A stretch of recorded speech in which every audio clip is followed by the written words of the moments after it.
नहमदुहु व नुसल्ली व नुसल्लिमु अला रसूलिहिल करीम। तिजारत से वाबस्ता हज़रात अक्सर ये पूछा करते हैं कि तिजारत में नफ़ा की हद क्या है। एक चीज़ अगर हमें 100 की मिली है तो आगे कितना नफ़ा रख कर उसको बेच सकते हैं।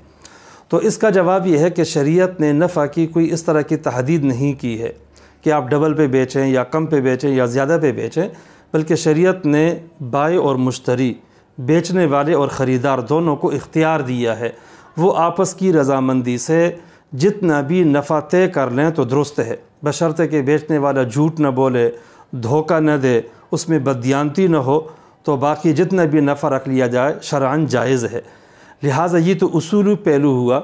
जहाँ तक अखलाक़ी मामला है तो अखलाक़ी तौर पर नफ़ा बहुत मुनासिब होना चाहिए, ज़्यादा नहीं होना चाहिए।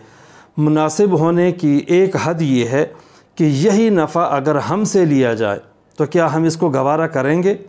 यही चीज़ अगर हम ख़रीदते हैं और उसमें कोई नफ़ा रखता है तो जिसको हम मुनासिब नफ़ा समझेंगे तो आगे हम भी वही मुनासिब नफ़ा रख कर बेचें।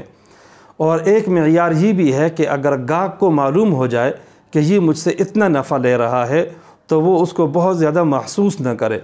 अगर महसूस करे कि ये तो बहुत ज़्यादा है तो ये नफ़ा मुनासिब नहीं होगा। लिहाजा हद से ज़्यादा नफ़ा लेना, जिसको जेब काटना कहते हैं, ये भी नामुनासिब है, अगरचे इसको हराम नहीं कहेंगे।